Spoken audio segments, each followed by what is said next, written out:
fear is not real. The only place that fear can exist is in our thoughts of the future. It is a product of our imagination.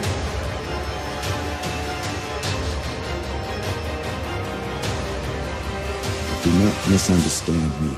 Danger is very real, but fear is a choice.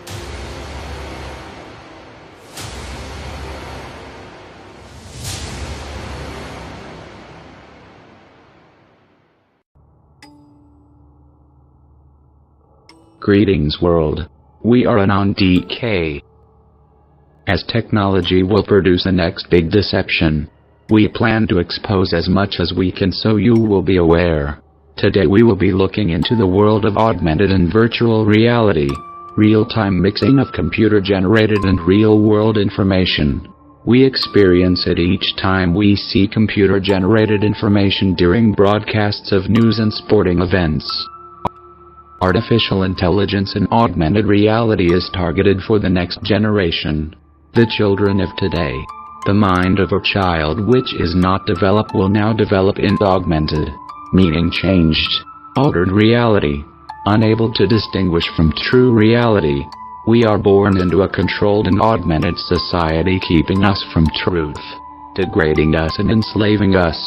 This is the elite's lie, the constant rape of what humanity really is. But the ability remains for us to wake up. In this future there will be no waking up. At the moment this is very geared towards games and gamers, as they creep it into every area of our lives. We all know it is only a matter of time. Gamers see no difference between the game and reality. When in the game, there is no concept of consequences. With the undeveloped mind, this concept will not form. There will only be the game, as many young humans already believe today. Brains develop during key windows when kids engage their active imagination in such things as creative play. What used to be done with family and friends now replaced by a black screen. These windows are when the body builds the most neural connections. Interestingly enough, the exact neural connections these tech people are trying to download from you to run their artificial intelligence. Kids who are just passively stimulated by a screen do not have to do the neural heavy lifting to create those images. The images are provided for them, thus stunting their own creative abilities. And much more.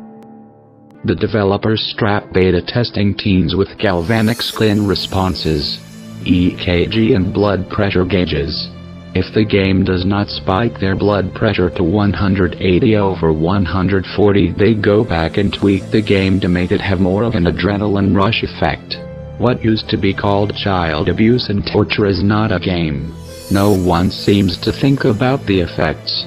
Adrenaline rush effect called the HPA axis, hypothalamic pituitary adrenal axis, creates the fight or flight adrenal response. When this response happens naturally, it is a fairly brief event. You get chased by a dog, your heart races, and your adrenaline surges. But then you calm down when the threat is gone. Unless you are an abused child who grew up with this constant assault, or unless you grow up surrounded by smart technology. The devastating results from this are detailed and explained for you in several pages and posts on the websites we keep updated for you. With the majority of the youth of humanity to date already believing this worldwide, they will go along with the elite's agenda and already wish for it to happen.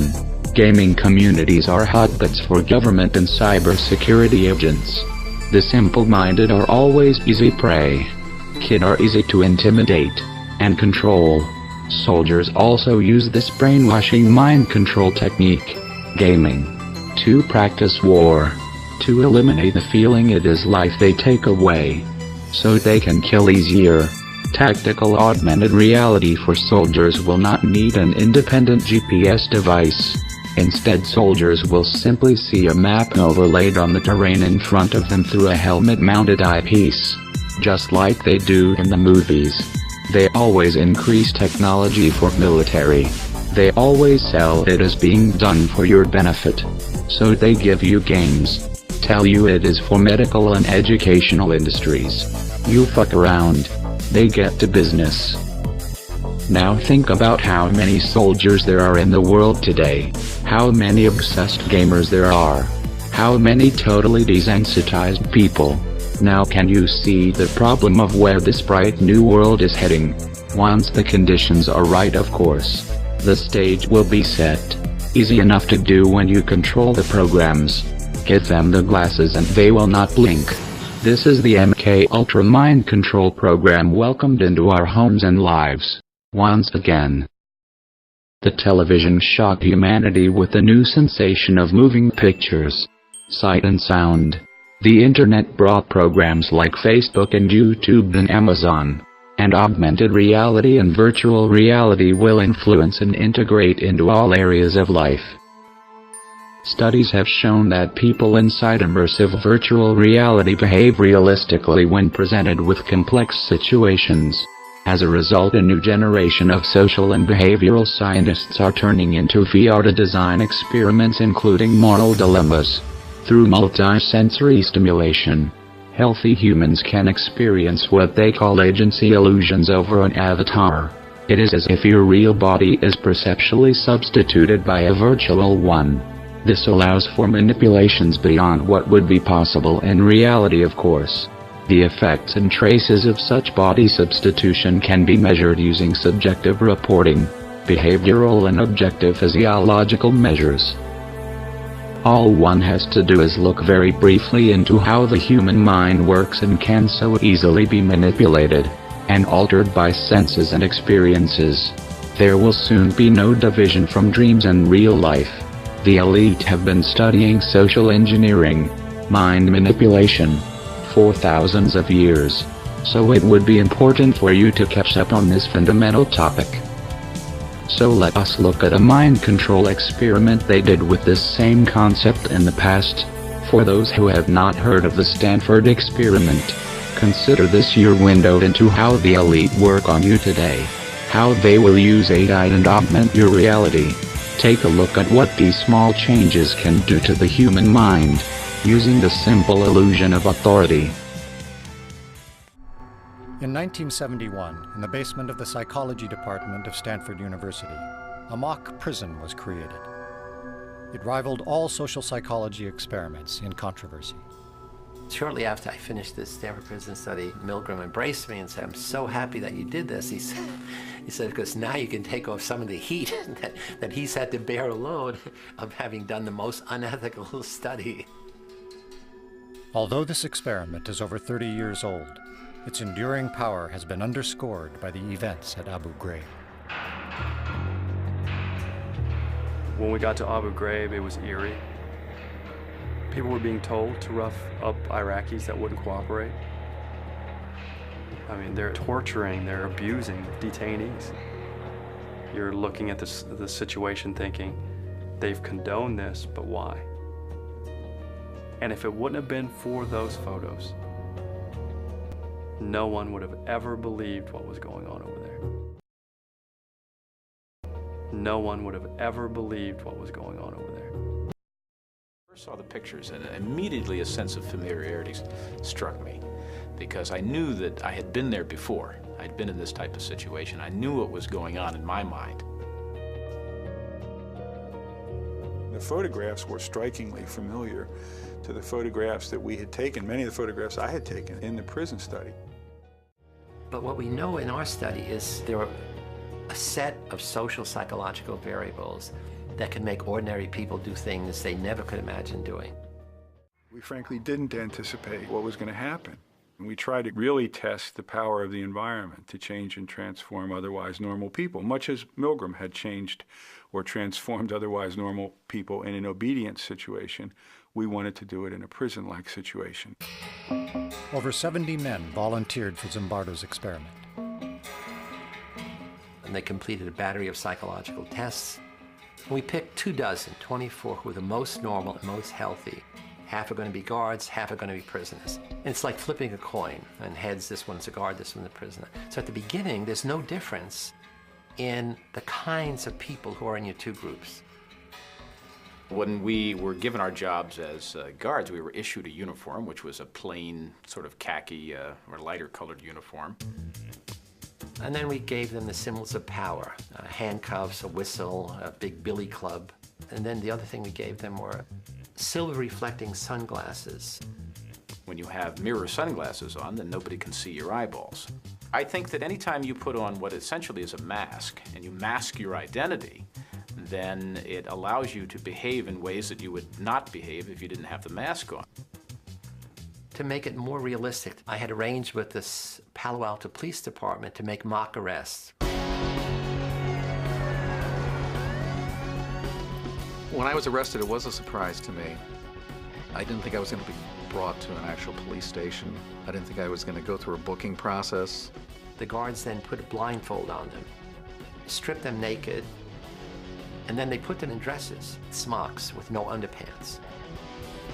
Each had a number that replaced their name. They had to know the number, and they could only be referred to by that number. And they had a chain on one foot, which was put there to remind them at all times of their loss of freedom.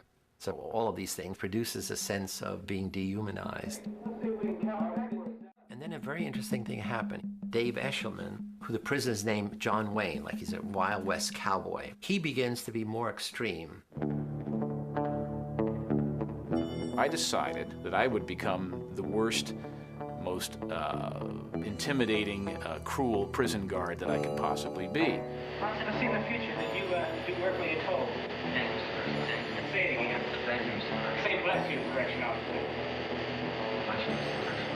I was sort of fascinated myself that people were believing the act, and I was trying to see how far I could take it before somebody would say, okay, that's enough, stop. We did have to do things like push-ups. We would have to sing things. At the beginning, we protested some of the actions. We did things to irritate the guards. So the guards' authority was challenged right off the bat. And the guards had to decide how they were going to handle that, and they had to decide it without our input. I mean, again, this was not a Milgram study in which we were standing over them telling them what to do. And they began to see the prisoners' behavior as a kind of an affront to their authority, and they began to push back. We would ramp up the general harassment, just sort of crank it up a bit. Nobody was telling me I shouldn't be doing this. The professor is the authority here. You know, he's the prison warden. He's not stopping me. This is unbelievable. They took our clothes. Hands off the door. There was the first evening a kind of rebellion that took place. The prisoners rebelled. They barricaded themselves in their cells and said, we refuse to come out. They took off their numbers. They didn't want to be de-individuated. They started cursing the guards to their face. And the key turning point was the guards began to think of them as dangerous prisoners. And so the guards formulated a plan to use fire extinguishers, took the doors down, dragged the prisoners out, stripped them naked, and essentially broke the rebellion in a purely physical way. From that point on, the study was as remarkable a series of events as I've ever seen. It was a real laboratory for Zimbardo and I to watch human nature transformed in a very rapid way in the face of a very powerful situation. People really suffered. I mean, the next key thing happened beside the rebellion. Prisoner 8612, he was the first one to have an emotional breakdown. I feel really fucked up inside. You don't know. I gotta go. To a doctor, anything. I mean, Jesus Christ, I'm burning up inside, don't you know? I'm fucked up. I don't know how to explain it. I'm all fucked up inside! Help me out! Help me out now! At the time, if you had questioned me about the effect I was having, I would say, well, you know, they must be a wimp. They're weak, or they're faking. Because I wouldn't have believed that what I was doing could actually cause somebody to have a nervous breakdown. It was just us sort of getting our jollies with it. You know, let's be like puppeteers here. Let's make these people do things. The guards knew that had the coin come up heads rather than tails, they would have had the dress on rather than the uniform on. They knew that. So they certainly knew that the prisoners who were being mistreated had done nothing wrong to deserve the mistreatment. And yet the roles themselves were so powerful and the environment itself was so powerful that they ended up punishing those prisoners as though they had done something wrong. That night he had a breakdown. Every day after that, another prisoner broke down in a similar way. Broke down, I mean, extreme stress reaction. We released another one on Tuesday, Wednesday, Thursday. Nobody who was in that study could deny that the prisoner breakdowns were genuine. They were scary to see, they were upsetting to us, they were unexpected, but they were very clearly the real thing. At some level we understood that something was happening that we were no longer in control of. It was damaging people. We didn't quite have a grasp on what to do about it. One of the mistakes we made was that we hadn't built in time to step back and to look at what was happening. And she said, I don't understand. You're a stranger to me. I don't understand this. How could you not see what I see? I mean, you know, you're a caring, compassionate person. I know you from all of these other things. Something's gone wrong here. And then the next thing she said, which had an equally big impact, is, you know, I'm not sure I want to, you know, have anything to do with you if this is the real you. And that was like a slap in the face, because what she was saying is, you've changed. You know, the power of the situation has transformed you from the person I thought I knew to this person that I don't know. And at that moment I said, wow, you're right. We got to end it. After only 6 days, Dr. Zimbardo shut down. When you can't tell the difference between reality and games, when people think because they are watching through a screen it must not be real, our nightmares are allowed to happen. It is desensitizing to view things through a lens. But you go ahead. Put your rose-colored glasses on. Turn it up, it's your favorite song. Be chained to the rhythm. Have a drink and pretend you're free. Be comfortable in your double. Do not see the trouble. The ability to enslave you just got a whole lot easier. The very existence of our information will affect you. Thanks to your smart devices and the geotagging and info gathering they do for the government. Our uses this information and allows everyone else to see it. We have been saying this for years. What you put on the internet cannot be taken off. Everything that goes on the internet or on a device connected to the internet is tracked. Think about what is connected to Wi-Fi. Everything on that device is on the internet. Everything on the internet can be hacked, found, saved. Thanks to this smart technology, now people with our apps can see it all. Nothing is free. You are the product.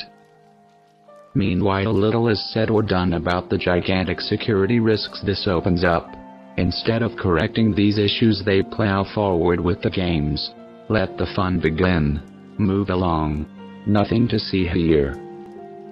So sit back in your smart car and drive through your smart city. And if I may, I will just point your smartphone camera. The stop and Civic augmented reality can deliver up your personalized schedule by using your location data along with the camera to detect points of interest. CAIR can deliver in real time any data a city chooses to make available. Transit schedules and traffic reports, information about local events, emergency service facilities, available parking spots, and more.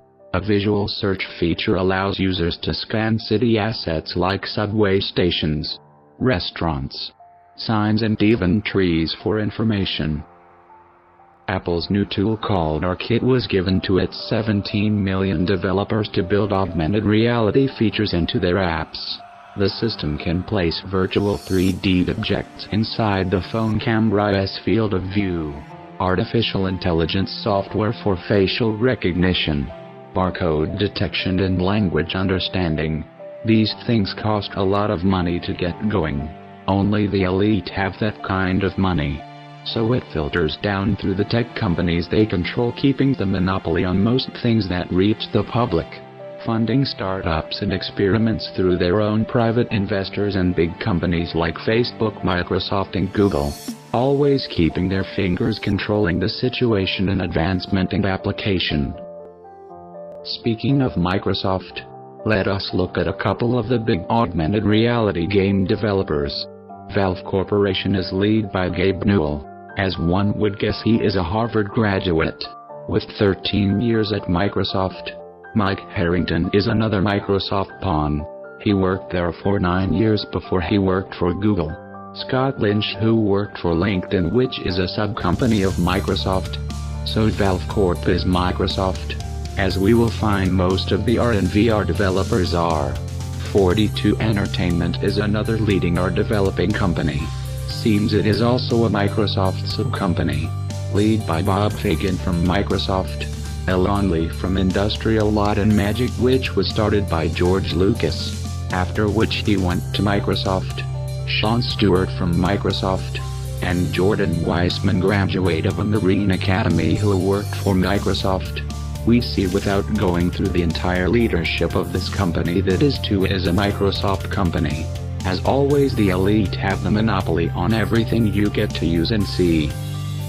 Microsoft announced at GDC 2017 plans to bring mixed reality to the Xbox in 2018. The goal with AR and Mr. Online with VR is to blend digital objects with environments from the real world. Let us look into some of these products now. Facebook's augmented reality system and confirmed rumors that they are developing a mind control brain interface. Should I say it again? They're developing a mind control brain interface. Now, what good? Can somebody tell me what good comes out of mind control? That they actually can go out there and say, hey, we're developing this thing for, mind control, for a brain interface. People go, oh, okay, what's that? Oh, nothing, no big deal. We'll just be controlling your mind. We'll be manipulating your thoughts. And we'll be planting seeds in your head for the destruction of America and the rest of the world as we usher in the Antichrist. No big deal. Oh, okay. I gotta get back to playing Pokemon Go. Excuse me, I'm walking off a cliff. Oh! Just a nonstop cycle of mind control and self-worship. Because that's what it is. People worshiping themselves and worshiping other people. Because everybody on Facebook thinks that they're their own celebrity, and that's part of the mind control that they've created, where people think that tell everybody everything you're doing all day long because everybody cares. So now they're taking mind control to a new level with a brain interface. And you know what? Nobody's going to be leaving Facebook because people are obsessed with it and dependent on it. So now they can flat out tell you that they're going to be running mind control on you, even though they already do it, and say, hey, don't worry about it though. It's not a big deal. You can trust us. It's me, Mark Zuckerberg. Yeah, Zionist shill scum. No problem. Facebook's rolling out something called augmented reality, or plans for augmented reality, I should say. That's not to be confused with virtual reality. Oh, no, don't confuse them. Facebook is launching an entire platform, really based on the camera, the Facebook camera, so everybody can have it with Facebook and kind of enhance their real world with everything from games to signs to... One of the things that they showed, for example, is a table with a coffee cup and a plant, and they added steam out of the coffee cup, flowers onto the plant. So changing your real world on the fly and then sharing that info with people that are with you on Facebook. This will be incorporated into the Facebook app on my smartphone. Google Glass perhaps didn't receive the earth-shattering response the company and world had expected. However, a proposal that Samsung appears to have in the works could be the augmented reality wearable tech everybody is holding out for. It looks like the Korean tech giant has been thinking about creating the world's first smart contact lenses, able to take photographs with the blink of an eye, technology blog Samobile reports. Samsung has filed a patent in South Korea for a smart contact lens fitted with the camera and image display. In addition, it will feature sensors that can control certain functions simply by blinking. The concept design requires an accompanying smartphone to do some of the legwork, which would be wirelessly connected to the lenses. The patent application says that the plan was originally applied for in September 2014, but has only recently been publicly published. Virtual reality experiences may be taking center stage at the Electronic Entertainment Expo in Los Angeles, but a small number of exhibitors are demonstrating how augmented reality can transport gameplay into the real world. You don't use a key at the portal that you... Niantic is a company at the forefront of the fledgling technology, having created mobile AR title Ingress. Now we really believe that AR has kind of the broader opportunity, not just in gaming, but in other applications. The ability to layer any kind of data on top of existing physical world data is really exciting. Niantic's speciality in creating augmented reality games has led it to collaborate with Pokemon on its forthcoming AR-inspired adventure, Pokemon Go. Officially classified as mixed reality rather than augmented reality, HoloLens claims to be the first fully self-contained holographic computer, enabling wearers to interact with high-definition holograms in the real world. Microsoft began shipping development versions of the headset in March, allowing experts around the globe to create and refine content for the device. Really getting HoloLens in the hands of the creators is our goal right now. We think about how do we foster that developer ecosystem, because you and I, when we go and buy a HoloLens, we're going to want to make sure when it comes on it has those great experiences. Zeiss is another big-name exhibitor demonstrating augmented reality at E3. The company's VR1 app uses a simple paper cube to seemingly transport game avatars into the real world. How? It's programmed to detect which background image is in front of the smartphone's camera, and then project the corresponding 3D model onto it. The headline says, Tesla suit, this full-body suit lets you feel virtual reality.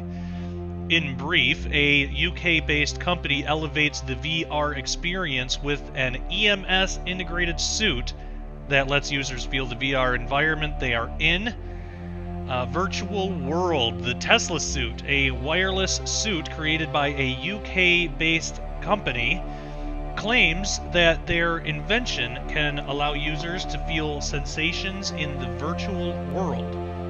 Individuals see and touch another world. The suit is powered by quad-core 1 GHz processor and 1 gig RAM, with a 10,000 mAh battery that runs on a proprietary OS called Tesla OS.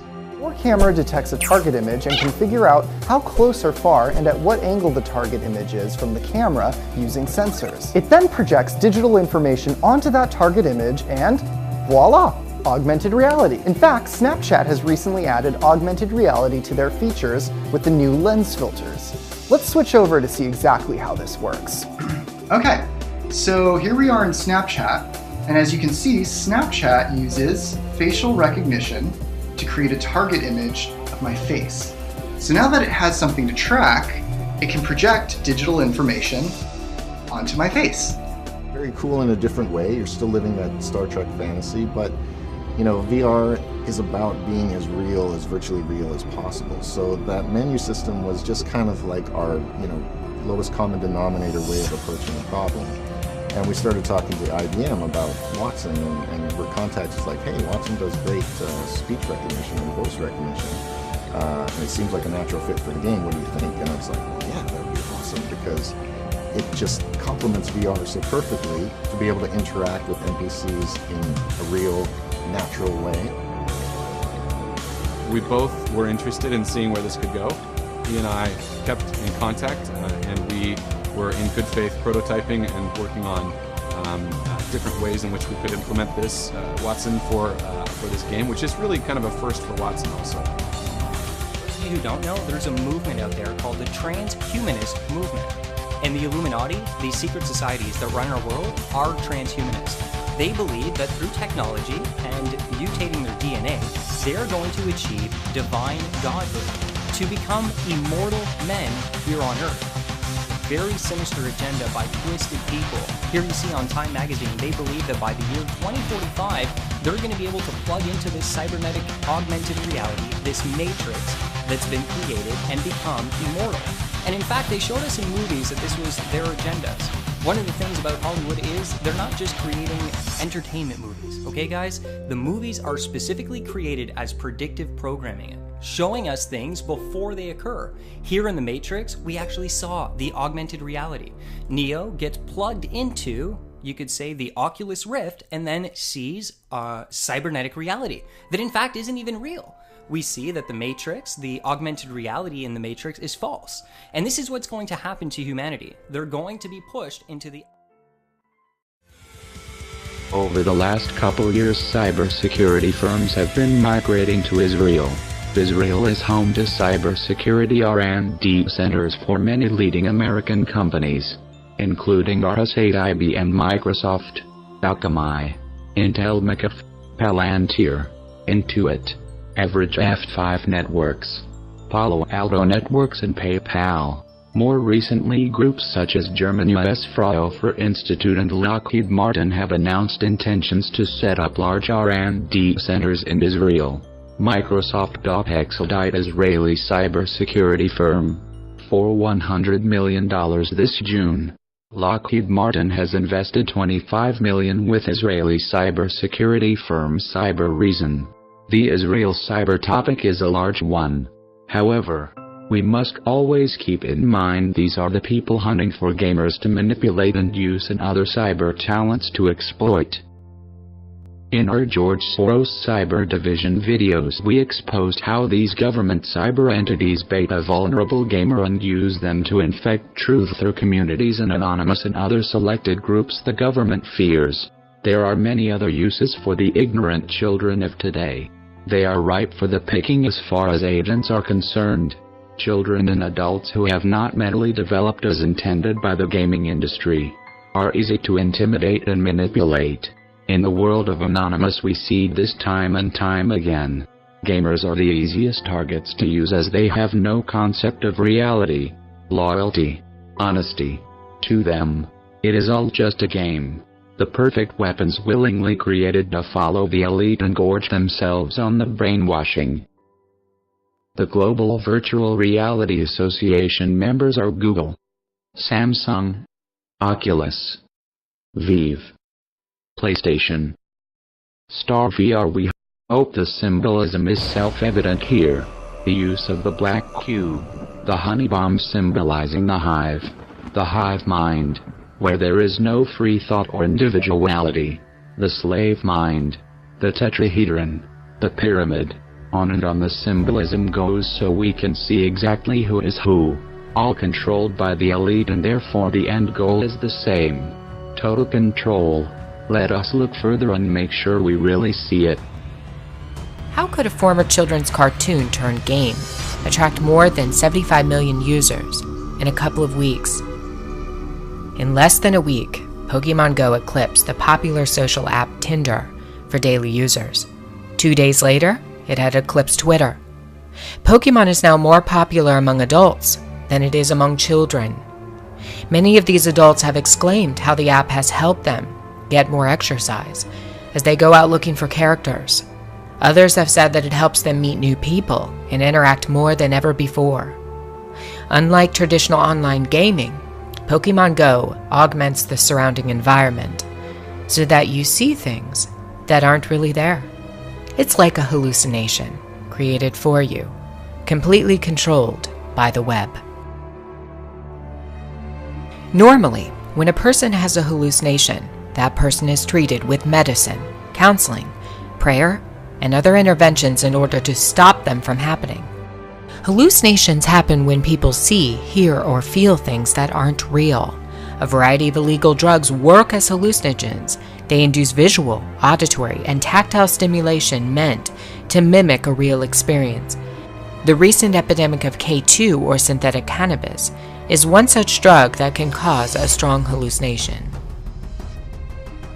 People who hallucinate often interact with what they visualize. They might try to touch or even talk to what they see. It can be a frightening experience for family members to watch loved ones who are trapped inside of their own augmented reality, believing something is happening when it isn't. In medicine, the goal is to return these people to reality and to control the hallucination. But not with Pokemon Go. In fact, you're encouraged to be a part of the hallucination that they have built on the World Wide Web. It isn't real, or so they say, but actually it is. It's molding together real and virtual, online and actual. It's combining the invisible matrix and the visible realm. Listen now, because this is very important. There is a certain agenda behind it all, and we are being conditioned to accept it. In order to get to the truth, we must travel back a bit in history. The game developer for Pokemon Go is Niantic, formerly owned by Google. Before its release, Niantic was heavily invested in an augmented reality game that garnered much less interest from the public. This game was called Ingress. What was the net effect of the Niantic project? We had crossed a threshold in which global security could be at risk. Decrypting the data was the mistake. This is not psychosis or some cognitive break, but an actual takeover of the mind. It cannot be understated the profound influence that Ingress had on Pokemon Go. In fact, both games share common elements. Players must visit portals all over the world and gain control of them. In Pokemon, the portals are called Pokestops and gyms, which are guarded by the exotic creatures found in the cartoon. In Ingress, an alien force is behind the opening of the portals all over the world.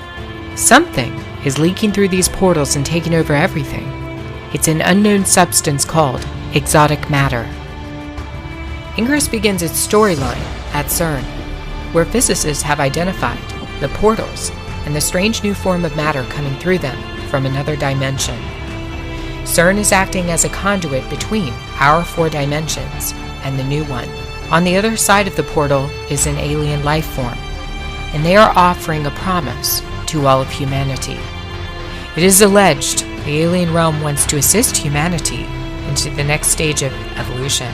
A player who chooses to fight against the agenda of the aliens is a part of the resistance.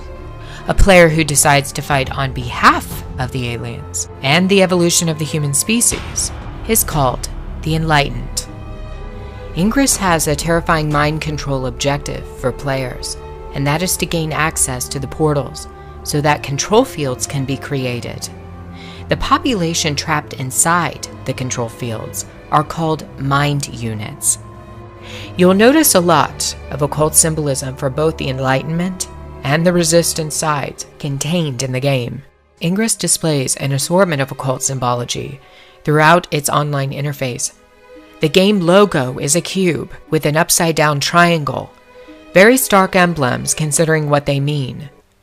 The cube is a representation of the dimensions, but if one opens up the cube, there is something inside, and that's the upside-down triangle. This stands for the coming of the other realm, the realm of the B'nai Elohim. According to the most dedicated players of augmented reality, what they are doing is not a game. It's much more than that. You're encouraged to hallucinate. They're conditioning you to go a bit deeper than you ever have before into the Matrix. It is related to a more general concept called mediated reality, in which a view of reality is modified, possibly even diminished rather than augmented by a computer.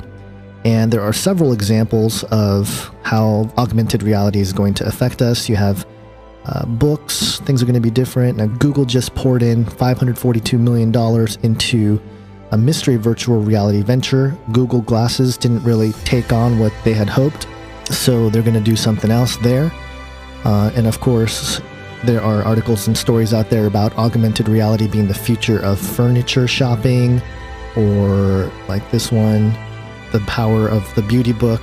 This is just an example of how you can put an iPhone or other device in front of your magazine and you will get a different experience. So that's augmented reality. Microsoft HoloLens. Let's watch a little bit of the video that Microsoft put out to promote this new product. When you think about how you experience technology today, it's like behind this glass screen, and you're kind of stuck. It feels cold. We've unlocked the screen. Really what we're trying to do is break down the walls between, technology and people. There it is. Break down the walls between technology and people.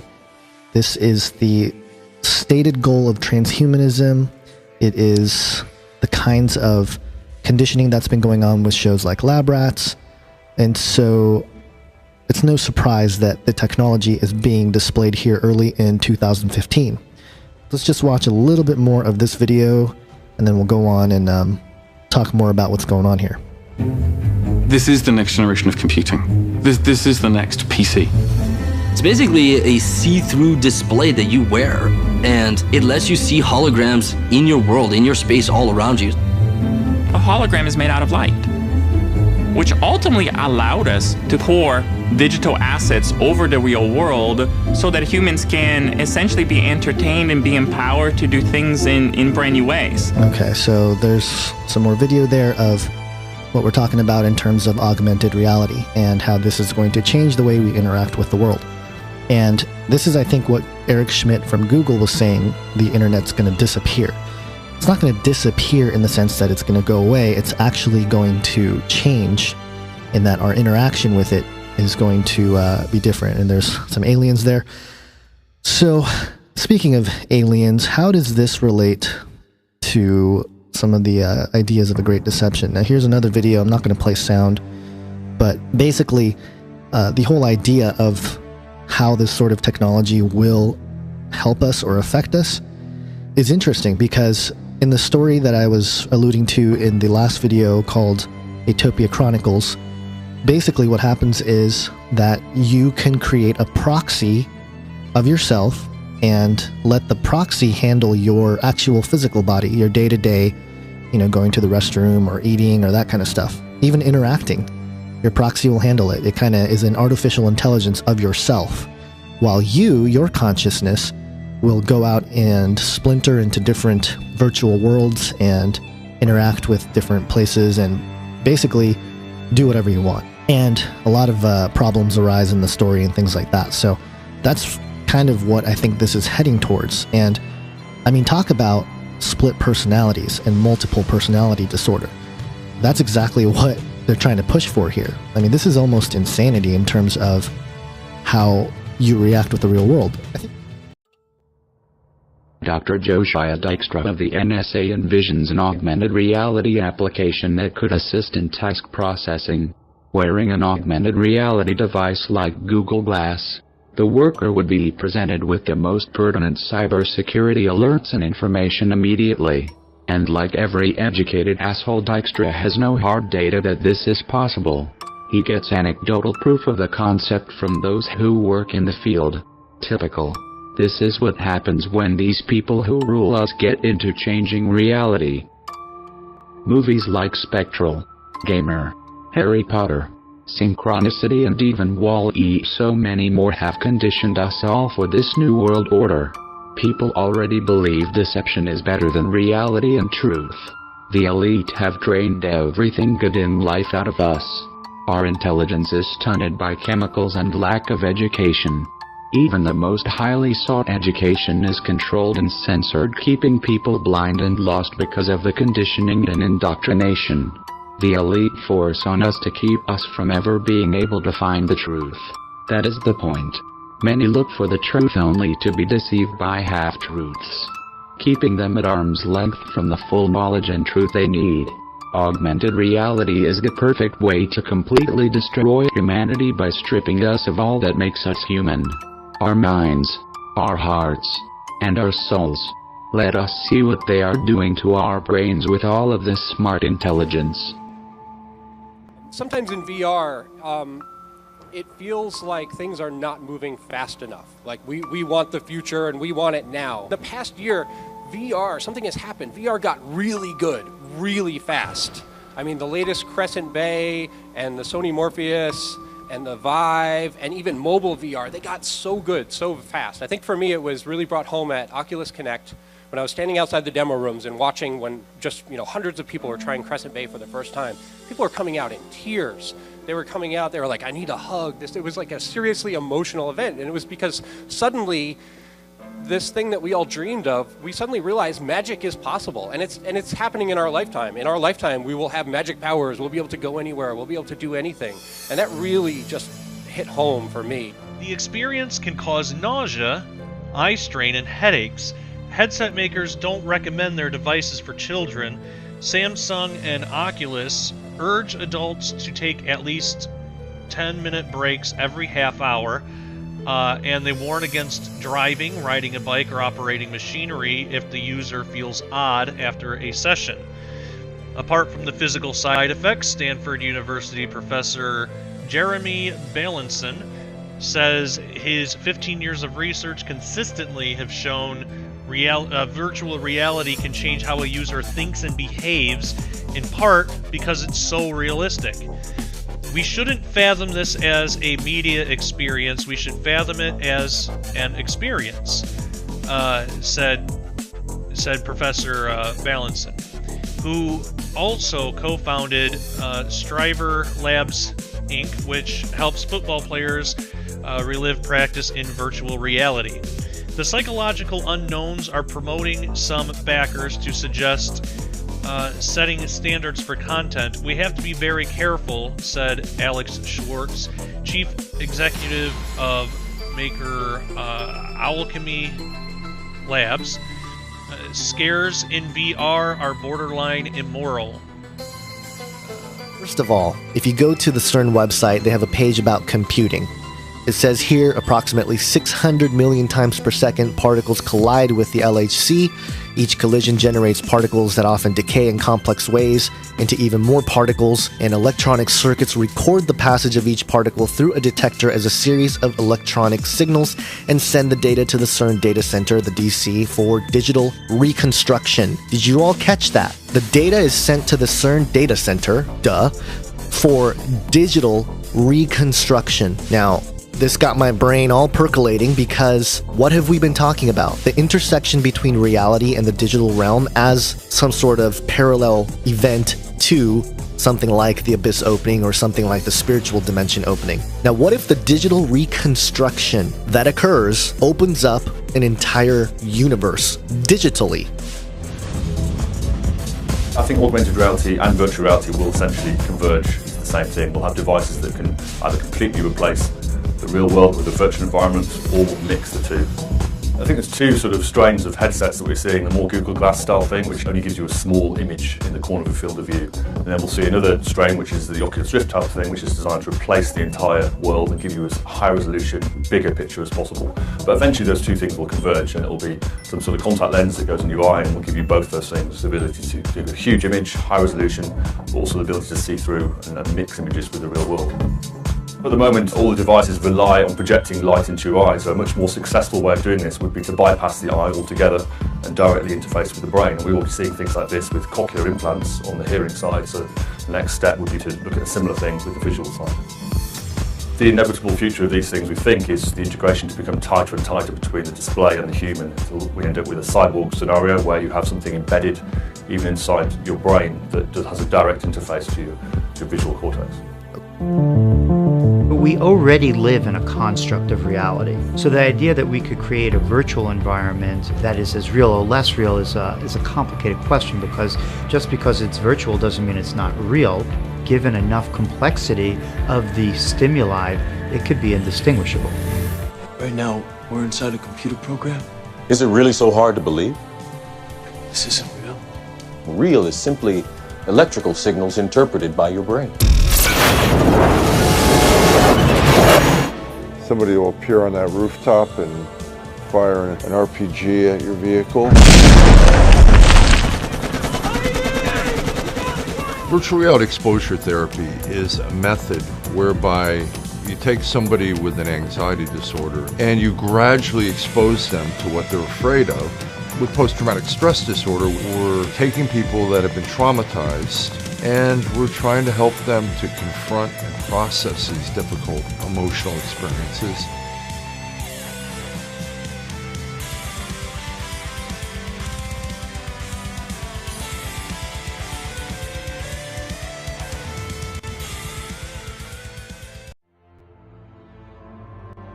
To address the issue of parallel universes, which you will find in excess should you research technology today, we know how the elite work.